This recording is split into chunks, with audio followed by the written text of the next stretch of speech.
দশম শ্রেণীর ছাত্রছাত্রীদের জন্য কয়েকটি ইম্পর্টেন্ট কোশ্চেন যেগুলো ভূগোলে রয়েছে সেগুলো কিন্তু খুব ইম্পর্টেন্ট এবং আসেও।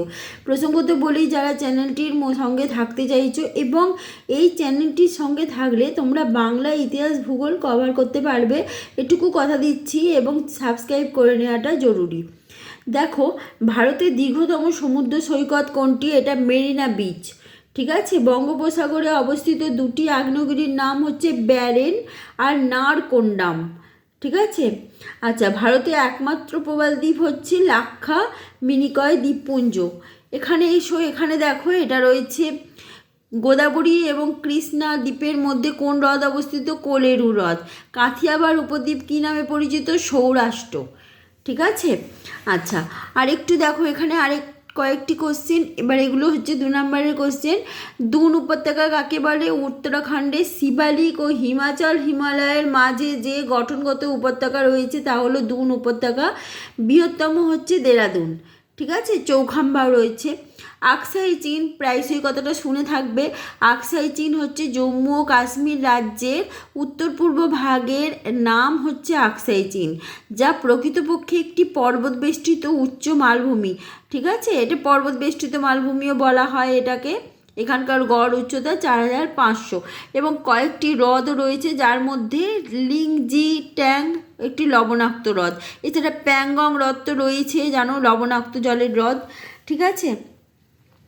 আচ্ছা, পশ্চিম হিমালয়ের একটি গিরিপথের নাম জজিলা আর পূর্ব হিমালয়ের গিরিপথের নাম হচ্ছে নাথুলা। মনে রাখবে, পশ্চিম হিমালয়ের গিরিপথের নাম জজিলা এবং পূর্ব হিমালয়ের যে গিরিপথ সেটা হচ্ছে নাথুলা। আচ্ছা, এখানে আসো ধ্রিয়ান। ধ্রিয়ান হচ্ছে রাজস্থানে যে চলমান বালিয়াড়ি তাকে বলে ধ্রিয়ান। কিন্তু এই চলমান বালিয়াড়ি যদি মালাবার উপকূলে থাকে তাহলে সেটার নাম হবে টেরিস। ঠিক আছে, নাম চেঞ্জ হয়ে যাচ্ছে কারণ তার অবস্থান চেঞ্জ হয়ে যাচ্ছে বলে। ঠিক আছে। ধান্দ। ধান দেখো, থর মরুভূমির লবণাক্ত জলের অস্থায়ী হ্রদকে বলে ধান্দ। আমরা সাধারণত ওয়াদি বলি। ঠিক আছে, শুষ্ক হ্রদকে ওয়াদি বলি। সেটা হচ্ছে থর মরুভূমিতে যদি এই ধরনের হ্রদ থাকে তাহলে সেটাকে বলা হয় ধান্দ। ঠিক আছে। মরুস্থলী কথার অর্থ মৃতের দেশ। এটা হচ্ছে একদম পশ্চিম রাজস্থান। রাজস্থানের পশ্চিমে শুষ্ক যে সূক্ষ্ম উদ্ভিদহীন প্রান্তর রয়েছে এটা হচ্ছে মরুস্থলী। এটাই প্রকৃত অ্যাকচুয়াল মরুভূমি। ঠিক আছে। আচ্ছা, পঞ্চহ্রদের দেশ পাঞ্জাবকে বলে, জানো। আচ্ছা, যে নদটা কী কী না? শতদ্রু, বিপাশা, চন্দ্রভাগা, ইরাবতী এবং ঝিলাম। আচ্ছা, দোয়াব, দুটি নদীর মধ্যবর্তী অংশ দোয়াব। যেমন দো মানে দুই, আব মানে জল। ঠিক আছে। আচ্ছা, ধায়া আর খোস পশ্চিমী সমভূমি অঞ্চলে অবস্থিত। প্লাবনভূমি হচ্ছে ধায়া। দেখো, প্লাবনভূমি গঙ্গার প্লাবনভূমি হয়, যে কোনো নদীর প্লাবনভূমি হয়, যেমন কি যদি নদী মানে বর্ষাকালে যদি নদী উপচে যায়, জল ওভারফ্লো হয়ে যায়, তখন জল দুপাশে ছড়িয়ে পড়ে এবং নদীর গর্ভের যে পলি নুড়ি সেগুলো নিয়ে দুপাশে ছড়িয়ে পড়ে। তখন যখন জল নেমে যায়, পলি দুপাশে রয়ে যায়, তখন সেই জায়গাটা প্লাবনভূমি তৈরি হয়। এই রকমই পশ্চিমের সমভূমি অঞ্চলে অবস্থিত নদীর প্লাবনভূমিকে ধায়া বলে। ঠিক আছে। আর পাঞ্জাবের সমভূমি অঞ্চলের উত্তরের ক্ষয়প্রাপ্ত অঞ্চলকে বলে খোস।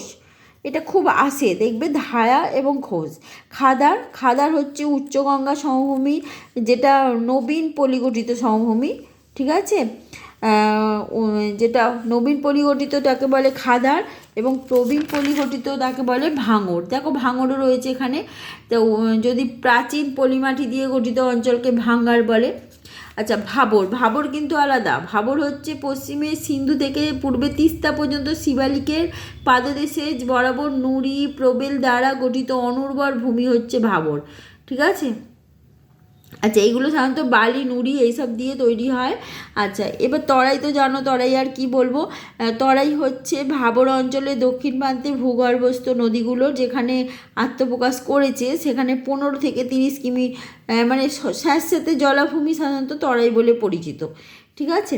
আচ্ছা, ভুর কিন্তু খুব আসে। সমভূমি অঞ্চলের পশ্চিমে মাঝে মাঝে যে ছোট ছোট বালিয়াড়ি দেখতে পাওয়া যায় তাকে ভুর বলে। ঠিক আছে। তরাই আর ডুয়ার্স তো তোমরা সেই ক্লাস 8-9 থেকে পড়ে আসছো। ঠিক আছে। ডুয়ার্স মানে ভুটানে যাওয়ার রাস্তা, এগুলো সব যেগুলো ডুয়ার্স।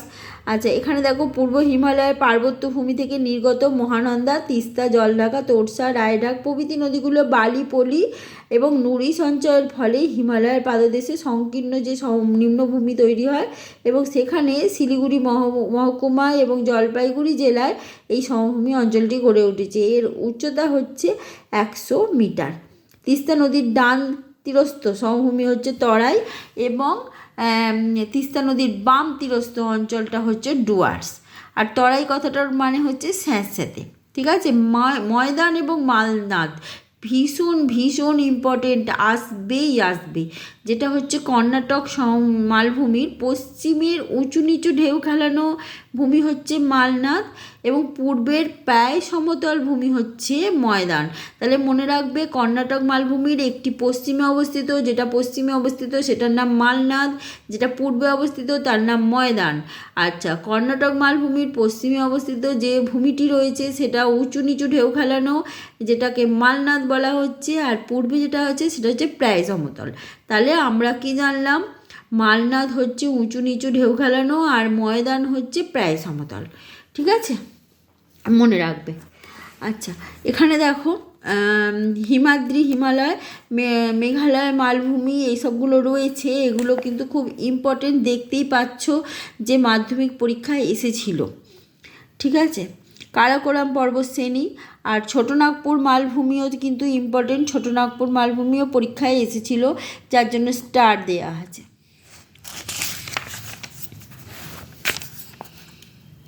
দেখো ডেকান টাপও খুবই ইম্পর্টেন্ট। ডেকান টাপ হচ্ছে তোমার বিদার অগ্নুদ্গমের ফলে সৃষ্টি হয়েছে। কোনো রকম বিস্ফোরণ ছাড়া যখন লাভা বেরিয়ে আসছে তখন ভূগর্ভের ফাটল পথে, তখন সেটা ছড়িয়ে গিয়ে সে পা হো পড়েইছিলে, যেটা ছড়িয়ে যায় এবং ছড়িয়ে গিয়ে শক্ত হয়ে একটা ভূমির আকার নেয় এবং ধাপে ধাপে তৈরি হয় বলে ট্র্যাপ বা সিঁড়ি। এটা হচ্ছে ডেকান টাপ। ঠিক আছে, যেটা হচ্ছে দাক্ষিণাত্যের মালভূমি।